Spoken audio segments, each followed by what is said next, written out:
Hey guys, thanks for joining us on another Ludicrous Feed video this afternoon.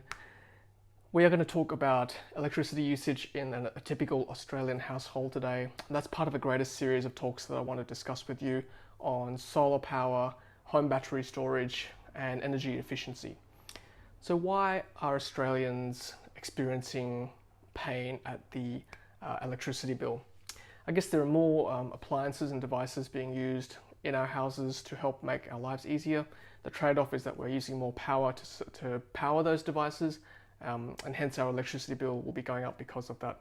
But don't despair, there are ways around that. There are ways to be smart in the home to combat high electricity prices. I'm going to show you today how we can achieve that. But first, before we do that, we need to explain a few things to you. So the typical Australian household uses 20 kilowatt hours per day. Obviously, this varies household to household, season to season, but on average, 20 kilowatt hours per day is how much an average Australian household uses. And I guess before we get into how many solar panels you should have for your house, I think the best strategy to answer that question is actually to reduce your electricity usage first. Then you can work out how much electricity your household truly needs without starving, without sacrificing things, without wasting, basically. And once you get that figure down to a baseline, then you can buy your solar panels without wasting money, I guess, buying extra panels you don't need. Because the more panels you have, obviously, the more cost it will be as well.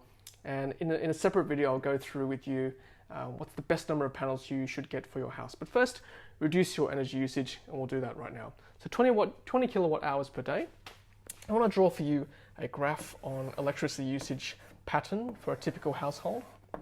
So if that is energy, and in kilowatt hours, let's put a time scale down here over 24 hours. So if that's 6 a.m., and if that's 6 a.m. on the other side, so 24 hours, make that 6 p.m. In a typical household, it will look something like this.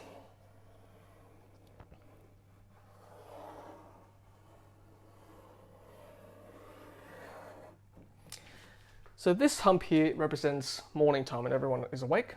This represents home time when everyone's home, doing the cooking, doing the cleaning, washing, bathroom, computers, TVs, all those kind of things.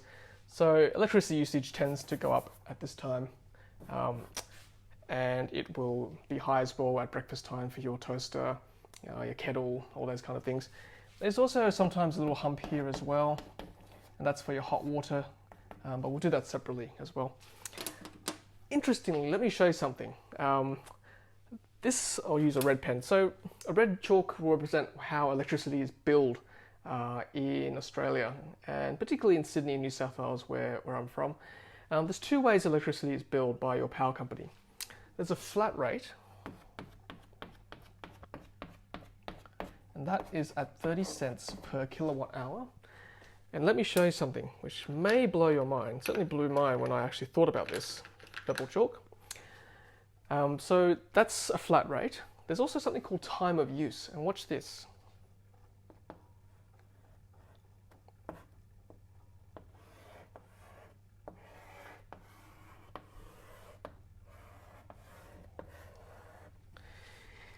Do you notice a similarity here?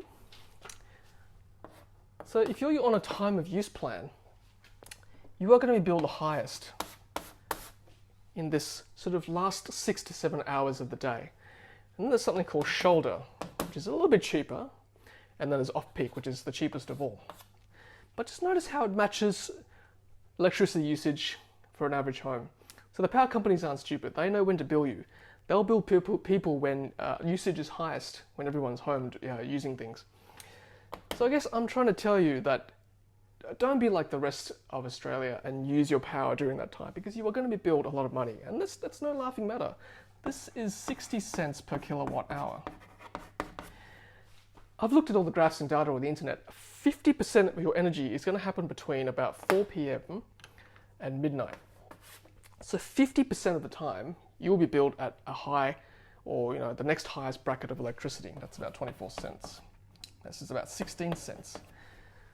So if you can somehow create a strategy for your home that pushes your energy usage outside these times. Obviously, there are some things you can't live without that you must use in this period, but if you can push non-essential things outside that 60 cent and 24 cent per kilowatt hour bracket, you'll be way ahead of the game and you'll be doing better than a lot of Australians at managing their electricity and pushing your power prices down. So let's go through that right now.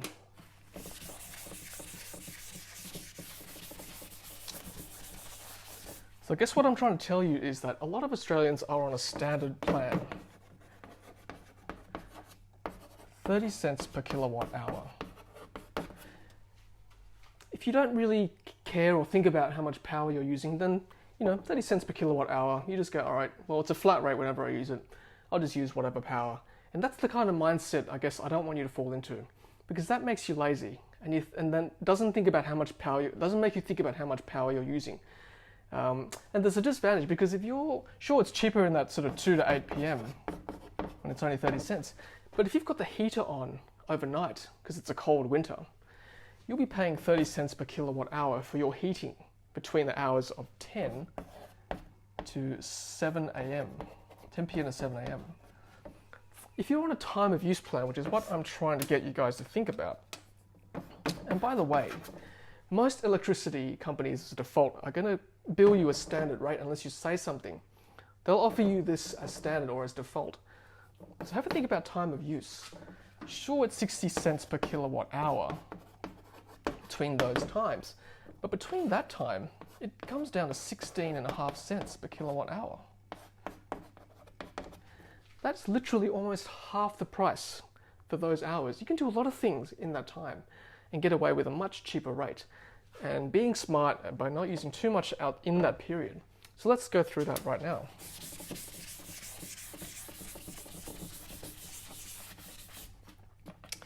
Time of use. So here are the strategies you can use to avoid using electricity between, or at least minimize electricity use between 2 and 8 p.m. Now, obviously this is for New South Wales or Sydney. If you live overseas or in another state, these hours may not strictly apply to you, but I can tell you, generally speaking, if your city or state runs on a time of use electricity billing, then there'll be a certain time period, generally around that time, that electricity is expensive. Because let's face it, most people in the Western world are going to be using electricity in that time, when everybody's home from work, from school, from university, doing things at home. Okay, so these are just general principles. Specifically applies to Sydney, but you can generally apply those principles as well to your home city. So I've thought up of 6 C's to combat high electricity prices. Number 1, cooking. Number 2, comfort. Number 3, cleaning. Number 4, clarity. Number 5, conservation.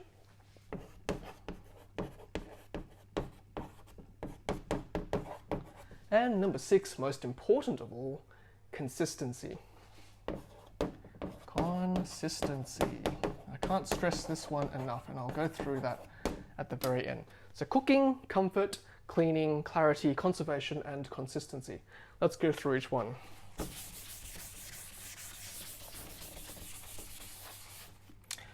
Cooking.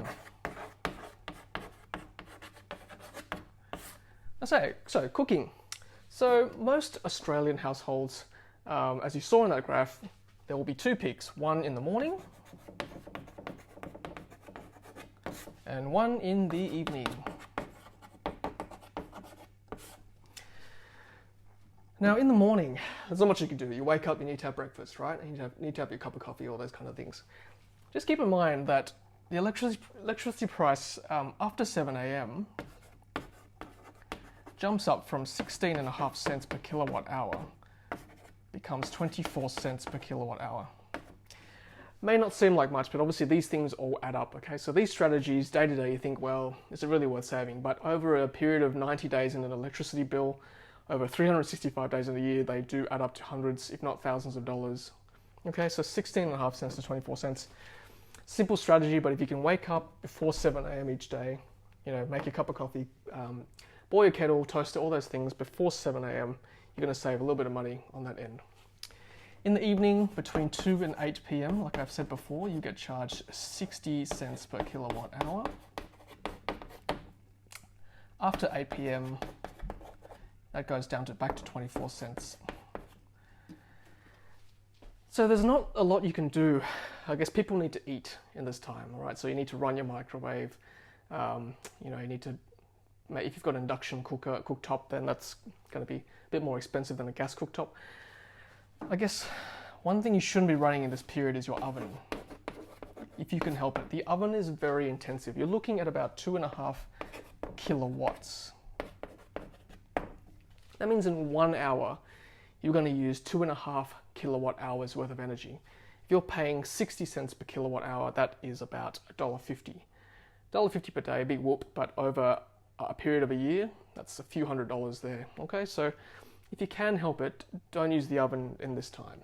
If you're going to cook something, maybe set it in the morning, heat it up later, do it after 8 p.m. if your family runs that way. I know most people try to eat before 8 p.m. If you've got a slow cooker, now that's something which I've noticed in our household. We've used a slow cooker over winter. This is quite light. You're looking at about 60 watts for a slow cooker. That's not much. So that's cooking. And wake up earlier before 7 a.m. Right, let's tackle cleaning. Now this one you can definitely avoid doing. So when I say cleaning, I mean things like the washing machine, I mean the dryer, I mean the iron. So they're the big three culprits, okay? So the washer, you definitely don't need to use between 2 and 8 p.m. You can certainly set your washer to start in the morning or even before 2 p.m. So you come home and you put the washing up or you put it in the dryer perhaps. Or if you like air drying your clothes, have the washer come on overnight where you're paying 16.5 cents. Wake up a bit earlier, put your washing up and let the sun dry it for you, or use the dryer when you come home from work after 8 p.m. when it dips down to 24, or even better, after 10 p.m. dips down to 16 again. So big saving there. The dryer is also very intensive. Avoid using the dryer in those times. And the iron is also quite intensive. So these are the three big intensive things, all the same principle. Avoid using these three appliances within those times.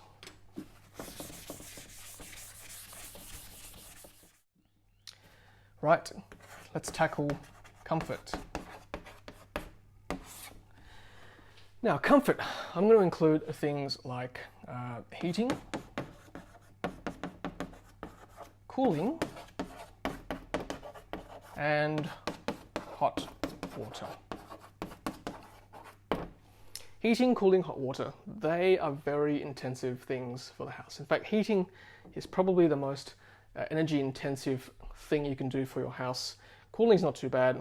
Hot water, there are certainly strategies you can implement to reduce the amount of energy required. I mean, I'm not asking you not to use hot water. You know, that's barbaric, right? You've got to use hot water even in summer. So heating wise, now I've got a prop. I'm going to show you something. Have a look at this. So this is a typical bathroom heater which you can buy from Kmart or Target. $20, $30 for a deluxe version, but you know, not very expensive. But just have a look at what it's rated at. 2,000 watts, so 2 kilowatts. So at 2 kilowatts, in 1 hour, you're going to use 2 kilowatt hours. And if you're showering between 2 and 8 p.m. at night, then you're going to be using $1.20 worth of electricity.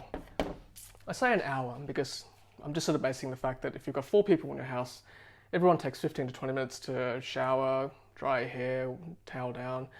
It's on average about an hour's worth of electricity for that thing. Over a year,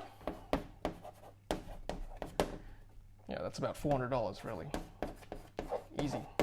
Maybe not a year because you're not using it in summer, I guess, but maybe even using more than an hour. So again, a few $100s worth of heating there. It's okay. It'll blow at you, and it will cool you down somewhat. But a lot of air is released into the atmosphere, into your bathroom, and it's not retained. So it's not that efficient because a lot of the heat is lost. Consider something like a towel heater. Now you know what I'm talking about, like a towel rail where you can put towels on there. A good towel rail is only 80 watts. And you can fit 4 towels on this thing if you fold it up, which is what you should do for towel rails. That way the heat goes through all the layers of the towel. 80 watts, even if you have it on for 2 hours per day. That's 160 watts. Compare 160 watts to 2,000 watts. That's 15% of that usage. So you can reduce straight away your energy if you're using almost 1/10 to 1/5 of the electricity required to heat your towels versus heating the air, which is lost. Another strategy is those IXL lights. The IXL heating lights you can find in some bathrooms. Each globe, let me scrub this out. So an IXL light, or I'm using IXL as a brand, but there are other non-IXL lights there. Each globe is about 250 watts. If you put 2 globes on, that's 500 watts. They're quite good because they're quite hot. So when you come out of the shower, towel yourself down, stand under those lights for 5 minutes, you're done. 5 minutes, 10 minutes worth of that, switch it off when you're done. As opposed to this, which you have on when you are showering. And then as soon as you turn it off, the heat is just dissipated and it's gone. This one, you stand right under it, keeps you nice and cool. No, it keeps you nice and warm. So that is heating. Cooling. Sorry, I'll go back to heating one more time. Reverse cycle, fully ducted air conditioning versus those column heaters, or those, I think they're called convection heaters. Air conditioning is very energy intensive. Air conditioning for a fully ducted house is about 6 kilowatts. That is a lot of energy. 6 kilowatts. If you're using that overnight, an 8-hour night, that is 50 kilowatt hours. 50 kilowatt hours, okay? If you're on a time of use plan, which is 30 cents per kilowatt hour, times 50, you're going to be paying $15 per night. That's a lot of money, especially if you've only got one room you're cooling down, basically, heating up, basically. If you've got more than 3 rooms, it might be worth doing. So 3 is about the the minimum you want to heat your house with air conditioning. And I'll tell you why.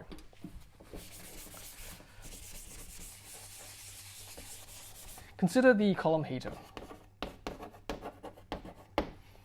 So the column heater is rated normally at about 2,000 watts, which is about the same as a bathroom heater, but it's far more efficient. I'll tell you why. The column heater, unlike the bathroom heater and unlike your reverse cycle ducted air conditioning, radiates the whole house, and the heat is actually trapped in the room if you've got the doors shut, which I'll go through with conservation the next one of the later C's. But a column heater, if used effectively, can actually keep the heat in the room. And if you've got a column heater with a thermostat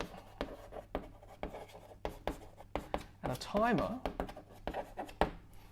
that is very effective, because then you can set to how warm you want it, and it'll cut off, and that won't be running anymore after that each time. So consider a column heater and a thermostat inbuilt if you've got less than 3 rooms in the house.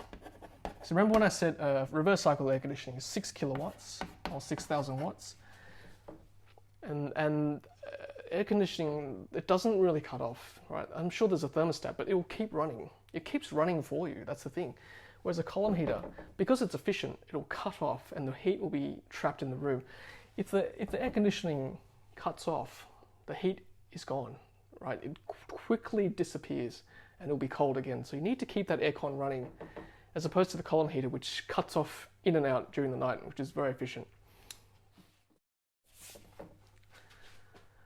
Right, let's go through clarity. Now by clarity, I mean lights. If you haven't done so already, get rid of all your halogen lights. Change all your halogen lights to LED. I don't mean the light fixture, I mean the bulb itself. Halogen lights, even the most efficient one, maybe 60 watts, maybe 40 watts. Now these days a 10 watt, maybe even a 5 watt LED light can achieve the same luminescence. So they will look the same, it will be the same brightness, but look at that, looking at about 1/6 to 1/8 the amount of energy required to power that light. I'm going to talk about downlights. Now, downlights back in the late 90s, early 2000s were very popular. So those beautiful houses with downlights made furniture and made the room beautiful.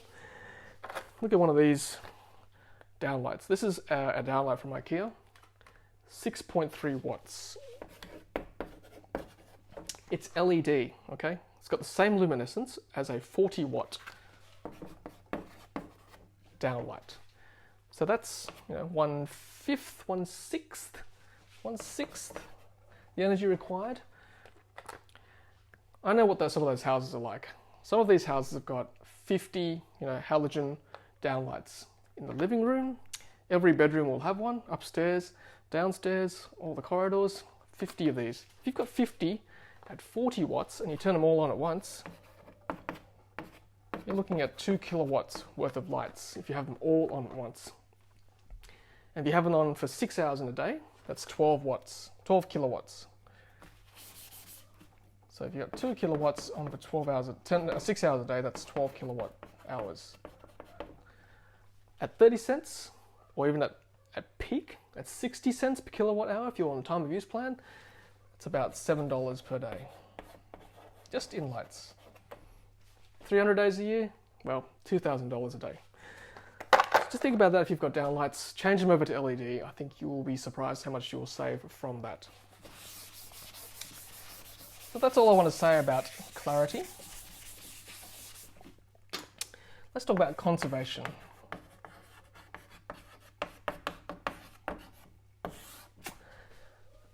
Number 1, sunlight, wind or breeze, and number 3, ceiling. Sunlight, let's talk about that. So what I want you to do over the next few days is to work out the path that the sun takes over your house. How does the sun set and rise in your house? That's really important because I'll draw these guys here, windows. I'm going to draw something over them, blinds.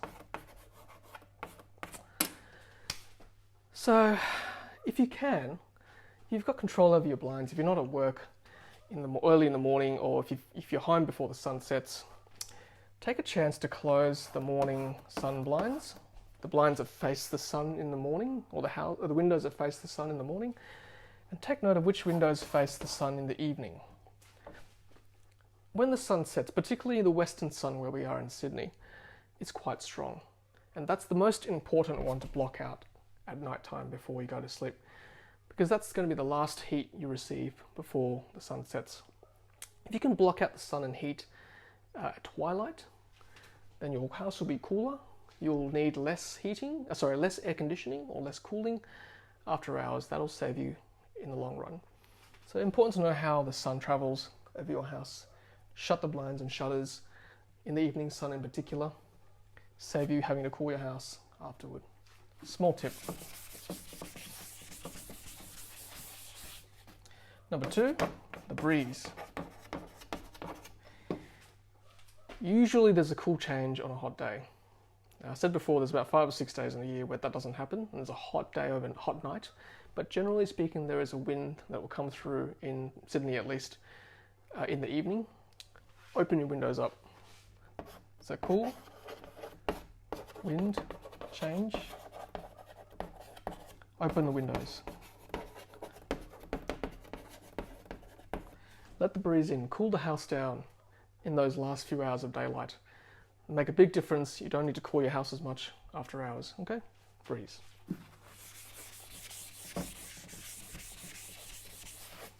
And the last one is sealing. Now sealing.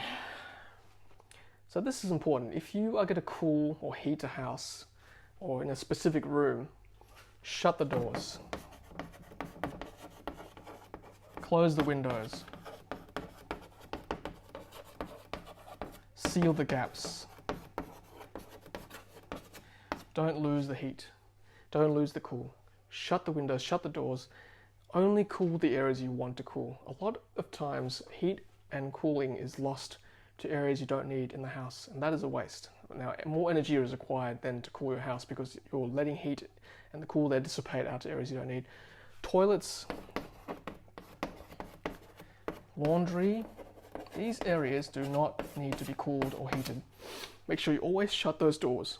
Shut the toilet door, shut the laundry door, seal the gaps. So find under the doors there'll be a gap. If you can buy those flaps from Bunnings to seal those gaps, make a big difference. So shut the doors, close the windows, seal the gaps. Don't cool or heat the toilet and laundry. That's conservation. Lucky last. We're almost at the end here. Consistency. It's going to be hard work. It will be hard work at the beginning. It's hard to break habits that have formed over years. Get your whole family involved. Get the children involved. Don't give up. It may not make a difference in the first bill because not everyone's played their part, including yourself. That's fine. Keep going. Don't give up.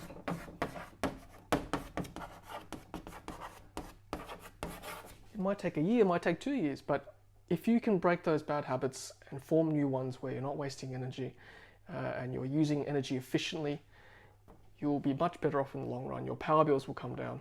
So don't buy the solar panels yet. Do the hard work. Be consistent, get your whole family involved, change habits, your power price will come down, I guarantee you. Do those things I suggested, and don't give up. That, my friends, is the 6 C's of reducing your power bills. It's a lot of hard work, but I can guarantee you it'll be worth it. Your power bills will come down if you follow those strict rules. Alright guys, well thank you for watching. I know it's been a long video, but I really feel strongly about this, about reducing power bills, energy conservation. Once you get that down pat, then we can talk about solar panels and how many you need. Alright, so that'll be my next video about solar panels and what's a good number to buy and what's and how many panels you need for your house. Thanks for watching, have a great day wherever you are, and as always, happy charging. Hey, thanks for watching, and thank you for helping us to bring the electric vehicle revolution to Australia. If you've enjoyed our videos, please take a moment to hit subscribe. We would really appreciate it. If you're close to buying a brand new Tesla, then lucky you. Use one of our promo codes on screen to unlock special goodies from Tesla. Happy charging!